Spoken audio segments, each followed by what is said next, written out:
This beautiful Monday evening here in Lethbridge. I will begin by acknowledging that we are on the land of the Blackfoot Confederacy, and I also acknowledge the Métis people of Region 3. So tonight we have a very special guest, Ken Coles from Farming Smarter. So let's get right to it. Sounds good. What is Farming Smarter? Well, Farming Smarter is a nonprofit organization, and we're really, well, our new catchphrase is we change the way people farm. So we do that through scientific research, applied research, practical, usable stuff that farmers can use to improve their farming practices, to make more money, to protect the environment, and we also learn by sharing. So one of the important things that we do is put on events and communicate what we're learning along the way throughout our research program. So that allows us to connect with farmers, to be able to listen and understand what the needs and opportunities are, and to try to address them with various projects and events and so on. So we've been around for a long time, since the early 90s actually. There were two organizations called the Southern Alberta Conservation Association and the Southern Applied Research Association. 2012 we officially became Farming Smarter, and we just thought that was a great name. So it was actually the name of our magazine. So part of that now is we've got lots of digital events as well, and like you guys are doing here on Jess FM, we're playing around with podcasts. So we're trying to innovate everything that we do, including communicating. So one of the fun projects that we have is working with the Lethbridge College under a CAP grant to try to work in 360-degree cameras and virtual reality and try to really make it an immersive and fun learning environment. So in a nutshell, that's what we do. We've got a board of directors that I respond to and report to. We've got a staff of about 9 full-time people, and this summer there's actually 17 of us in total. So it kind of amazes me that we have that many people, because when I started I was pretty much the only person here about 13 years ago now, and we're having a lot of fun. It's been a tough year for us in ag, weather-wise, and we have political climate changes, as you know, and a lot of things to go through. But man, the year's going by fast. Yes. So I want to go back to, you talk to farmers, but you do more than that. You talk to, for example, I was an MLA and brought a group of our MLAs in so they could see what Farming Smarter did. Yeah. So you're doing other things Yeah. that draw people in so that they know about what Farming Smarter is doing. Do you want to talk a little bit? You said you've got something coming up next week. That's a couple right. of things. Yeah, that's right. I think part of the sort of changing environment that we live in, you know, the data age and the fact that farms are getting smaller and less people live on farms, so the farm industry is kind of getting scared that we're being disconnected from agriculture now, and so part of our response to that is to have good advocacy, to advocate for the industry on its whole. In fact, this afternoon we just had a session on how to speak to regular people. And it sounds like a crazy thing, but how do you talk about agriculture and food production, which people care about now, and relate that back to some of the issues that are always brought up, say on social media or on the regular media and so on. But people are interested in food. So today's lesson was about how do we speak with people about sort of value-based arguments. It's easy to get into fights and debates of science facts versus, you know, what you ethically care about is a tough thing. But the industry is it's getting small. It's not too many people, and we don't have the same voice that we used to. I mean, even in the province, it used to be the UFA party that ran the province, and now, you know, even farmers don't know who Farming Smarter is. So we're trying very actively to put our best foot forward, to be able to sell the good stories that we're doing, and also to secure support both financially and morally as far as the work that we do, because I think everything that we do is really about helping farmers do the best that they can. That has huge economic impacts, and it has competitive impacts for the entire province. There's a lot of supporting industries in agriculture, and you and I spoke about this lots. Lethbridge is an agricultural hub, so we need to support that and to be able to create innovation. So we like we used to define ourselves as an applied research association, an ARA, and we realized that that isn't just what we do. And part of that is defining what our actual value proposition is. So there's these things called information knowledge systems, and I think that we play a leadership role in connecting other players, including the city folks, the business owners, the supporting industries, and the policymakers and such. So we're trying to keep the community together, essentially. Yeah. So one of my goals with this program is I want my community to understand and to know what goes on in our community every day, which touches them every day, even though they don't really realize it. Right. And certainly agriculture touches everybody here in Lethbridge, because most people eat. Yeah. I don't know anybody who doesn't, and Sometimes too much. yeah, Yeah. and then you have an impact on Yeah. that. So for me, it was really important that you had the opportunity to come on and talk about this evening. So will you give me or give our audience a couple of examples? Now, I've been at Farming Smarter, I don't know, a few times. Yeah. And every time I go out, I learn something else. Mm-hmm. So one of the things that I had learned, and I'm just using this as an example, is you talked about a farmer may come to you and say, I would like to get more productivity. Could I plant closer, or do I need to plant further away, or whatever? And then what you told me is that you would take a plot of land and you would plant that crop that they were interested in, Mm-hmm. and then you would do research. That's on- right. Okay, so do you want to talk? Sure. That's well, just an example. Generally Yeah. speaking, a lot of what we do is small plot research. So we Yes. can take a big field and do tiny little fields, basically. Yes. And that way we can test a whole bunch of different things at the same time. Whereas if you tried to do that on a farm with farmer scale equipment, you'd need hundreds of thousands of acres. So we essentially built miniature little equipment, little plot seeders and little miniature combines that almost cost as much as the real ones. Which I and- got to drive. And we Yes. taught you how to drive it, right? Yes. Some of you were better than others on that one, Mhm. I remember. But still a fun experience. So everything we do is miniaturized in that sense. So we can test things like different equipment, different types of fertilizers, or when we put the fertilizer down, and you name it. So we can test different diseases, different fungicides to control diseases, different crop rotations, and it goes on and on. So we can look at soil health and insects and beneficial insects. So that's the kind of the fun thing about what we do is it is biology in action, and we're trying to do the best that we can to grow a crop mixed in that ecosystem. So it really comes down to understanding what's happening in the biology. That's a lot of fun, because then we get to work with all the different people who are experts in various different fields. So an entomologist who studies bugs, or a pathologist who studies diseases, and you realize that there's so much to know in every specific topic. Then what we get to do is sort of be part of that. So sometimes we'll do a project on fusarium head blight, which is important to wheat growers, and it's also a political issue right now because Yes. of the fact that it's moved in here, but it creates a mycotoxin which makes the seed be essentially poisonous. So you can't feed it to animals, you can't make beer, and it has big economic implications. So now we're looking at all these integrated management approaches, and we work with the scientists out of the University of Saskatchewan, and we're looking at different crop sequences. So what happens if I grow corn and then wheat and peas and then wheat and that sort of thing. So that way we learn, are there certain crop sequences that will encourage the growth of this pathogen, and then therefore create a problem. So that's a great thing. We also get to partner with other folks at Ag Canada at the Research Center down the road, and luckily I worked there, so I got to know a bunch of them. But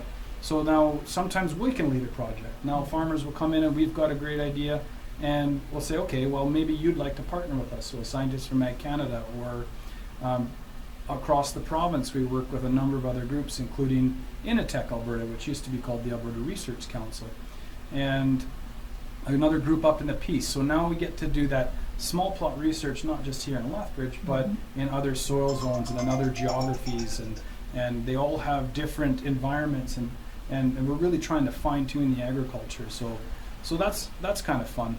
You want some more examples? Absolutely, I do. Yeah. I mean, I've been out many times. In fact, I was out a few weeks ago and you were doing a session on infusium then. Mm-hmm. And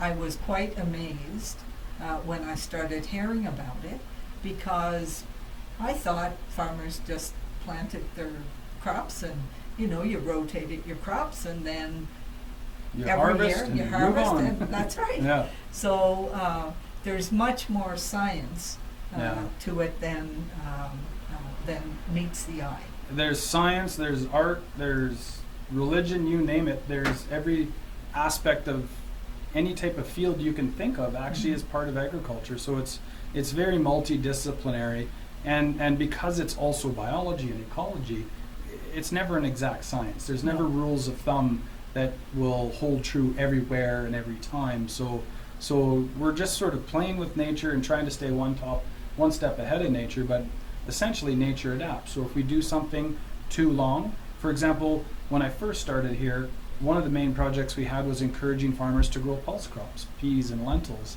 and that was to get away from just growing wheat and fallow, and that's a huge change in the landscape now. So guys have been growing it, and girls and gals have been growing it for a long time, to the point where now we're starting to find root diseases in these pulses, and it's becoming an issue. So again, that's sort of one of those things that kind of reminds me of the Jurassic Park. You know, nature Yeah. finds a way, Mhm. and we have to stay on top of it. So that means that we have to continually be looking at what we're doing and continually working. So one of my biggest jobs at Farming Smarter is trying to be able to secure the resources that allows us to do that work. Yeah.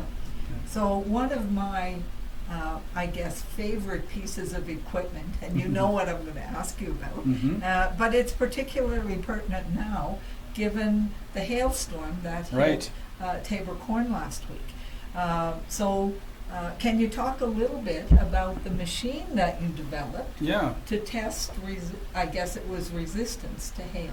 Well, actually, the main purpose that we developed it was because there's a lot of companies that have various different types of products. Sometimes they're growth regulators, growth promotants, fungicides, nutrient blends, and they all have these claims that if you have a hailstorm, you can spray this product and it'll help the yield recover. So the poor folks get hail. You know, it's kind of a Florence Nightingale effect, and you know, you've invested a lot into your crop. Maybe there's a way of recovering it. So without really being able to test that in a real scenario, you're kind of almost guessing whether it's worthwhile or not. So we've had farmers ask us about that several times, and some of them tried out products themselves and even tried to test it on the farm. But it's sometimes difficult to get good data out of that type of a trial, because what hailstorm is even and perfect, and you don't even, how do you test it to find out whether it actually worked if it hadn't hailed, because maybe you should have sprayed it anyway. So because of that, we decided to build a machine that simulated hail. And you know, you search the literature and you look on the internet and you see these great big air cannons that shoot rock or ice at walls. You know, they use it for testing siding on houses, and looked pretty cool. And we actually hooked up with Initech Alberta at that point, and they were actually damaging crops to try to train the crop adjusters, because they have to go out and rate these hail damaged fields and understand how to rate them properly. So they had tried a number of things, and including throwing pebbles from a truck and trying to beat it up with rocks or round objects. And one day a guy came by and they were cutting it with scissors, but he had a dog chain, you know, like you walk a dog, and he just beat the crop up.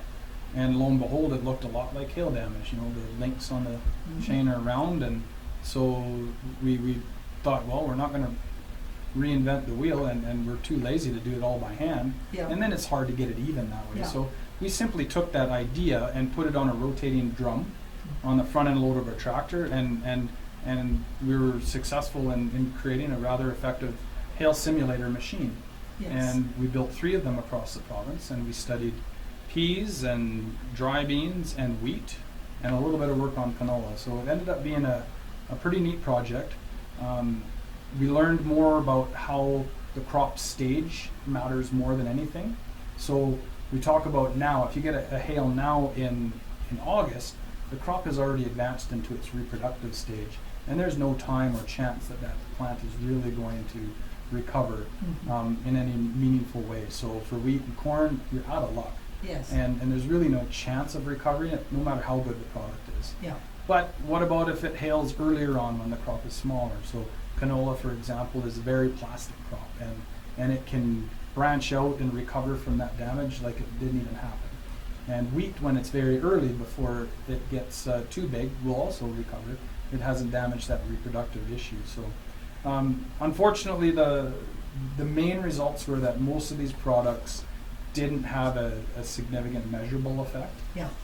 So in the sense then, of course, there's no rules of thumb. This is only what we learned on our studies, but probably better off just buying more insurance. Mm-hmm. Mm-hmm. Okay. So this is Maria's Musings on Jess FM in beautiful downtown Lethbridge. Okay, let's continue. Sure. So you're located off the jail road, just east of the Federal Provincial Research Center. Mm-hmm. So you did mention a little bit earlier about sometimes you collaborate. Can you tell us a little more about that? Yeah, for sure. So we are an organization that will basically find partners that we can work with that's going to be to the benefit of farmers and to agronomists. And we're very fortunate to be situated in Lethbridge because we have one of the largest agricultural research centers in Canada. And it's been around for a long time too, so there's a lot of history there. They even have crop rotations there now, studies that they've been looking at for over 110 years.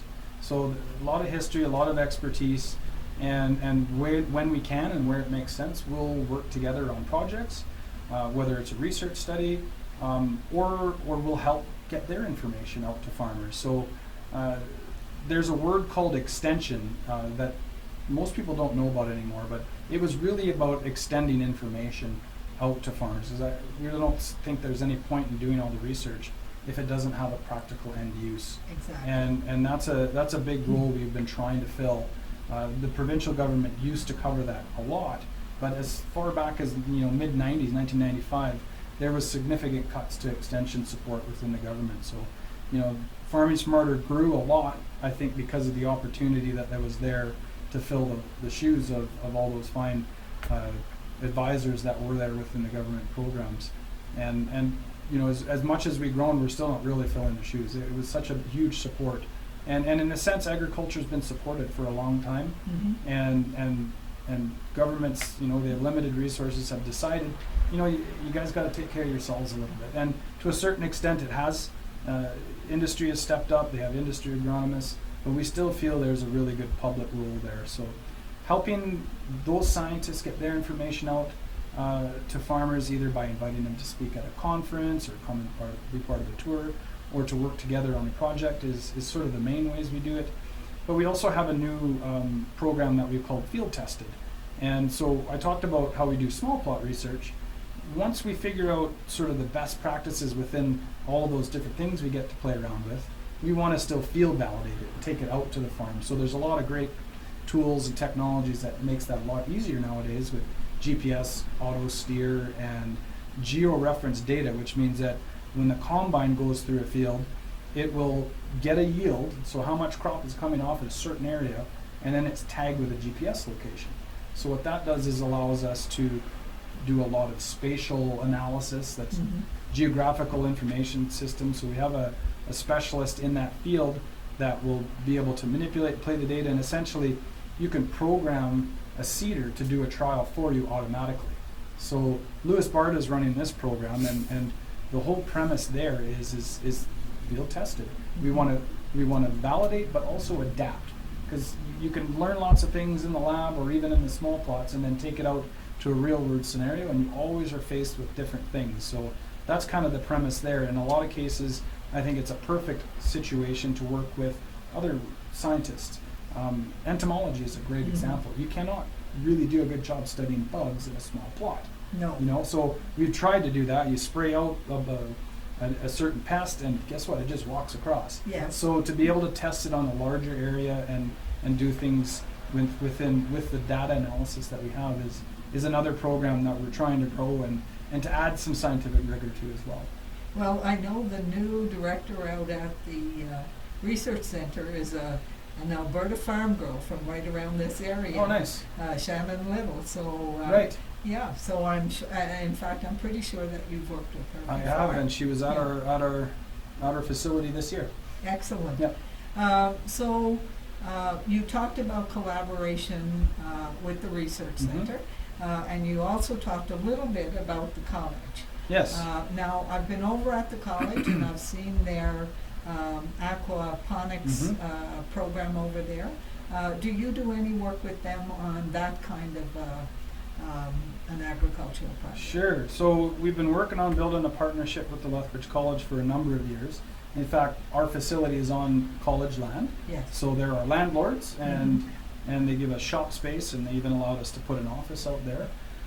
Recently, Dr. Kenny Kaskaden is the new vice president of research, and we've been scheming, let's just say. So, Okay. so there's a big desire to grow the impact of applied research within the college, and rather than reinvent the wheel on what we do, let's get together and work on things. So we've been putting in applications to hire joint scientists and start doing projects together. So I mentioned earlier that we're trying to innovate on even how we communicate. Well, that's a partnership with the college, and they've got a digital media program there.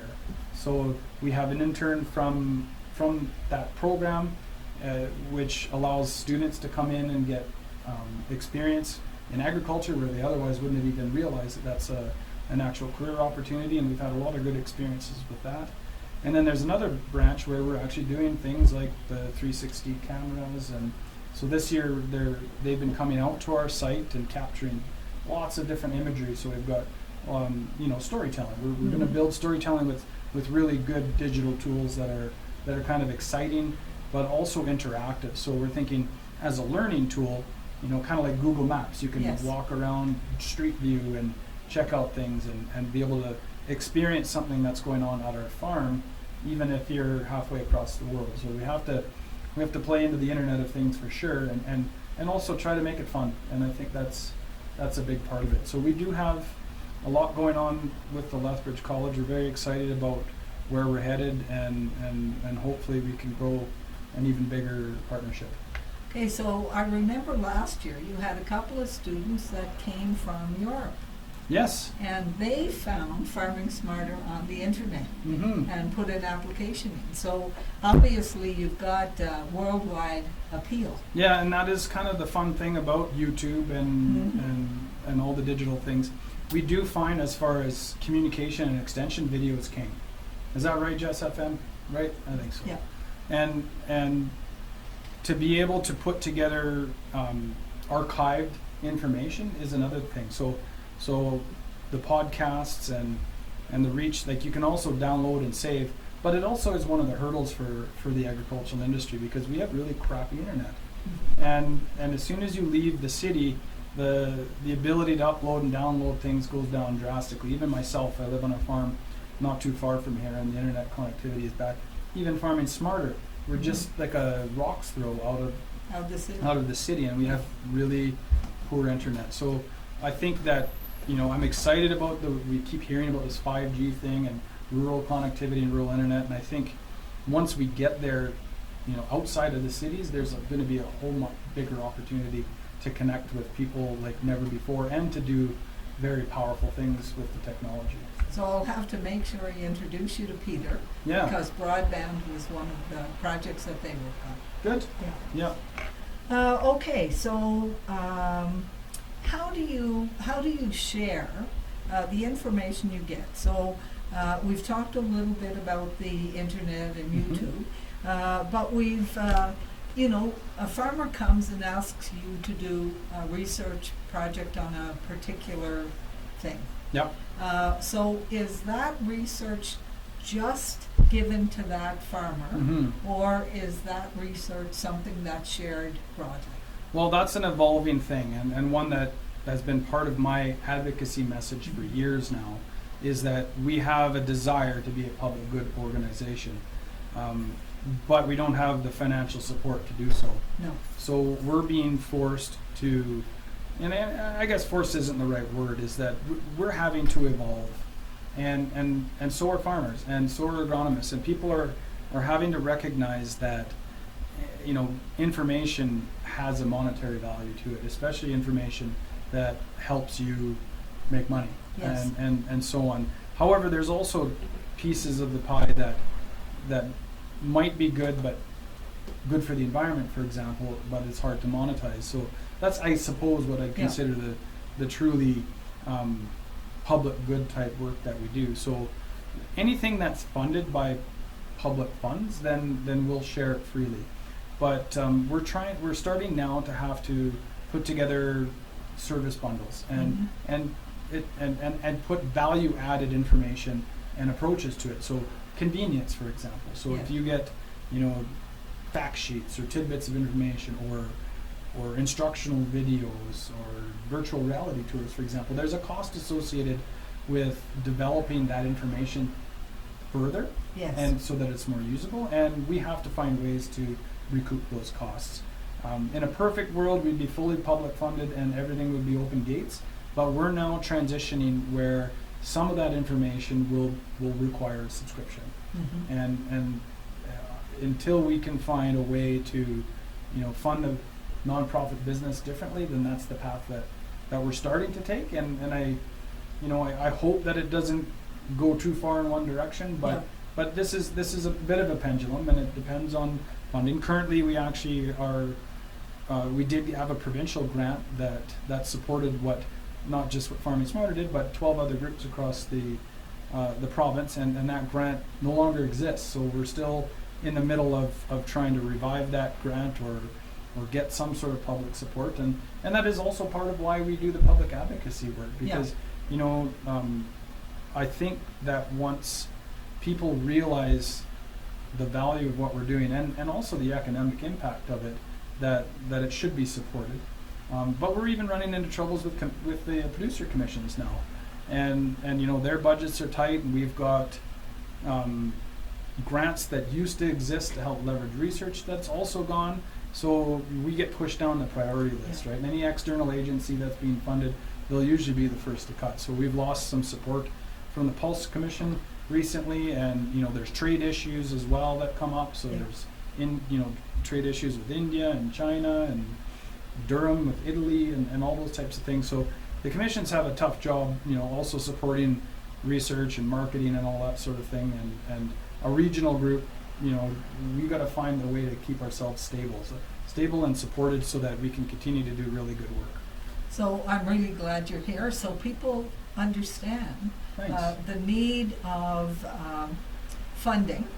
And local manufacturers, if you're doing food manufacturing, you know, if you understand and see the value of this kind of research, then I'm reaching out on behalf of Farming Smarter. Well, because certainly over the 4 years that I was MLA, I saw such incredible value in the work that you did and that you continue to do, and it needs to be supported. We really appreciate that. And we're going to keep working. Okay, now you said there's a couple of events coming up. So the first one I want to talk about is next week, when you've invited the Agriculture Minister, and if you talk a little bit about that. So that's happening Wednesday, and I think it's during Whoop Up Day, so it's good timing. And they're also putting on all those farm safety workshops. So I think there's one in Tabor on the 20th, and on the 21st there's one here in Lethbridge. And the morning of the 21st, we've invited all the MLAs across the province to do exactly what you just talked about, is to be an advocate, to be able to see firsthand exactly what it is we do is the best way to tell our story. And I've done that with so many people, and the best thing we can do is just to come here and let me show you what we do.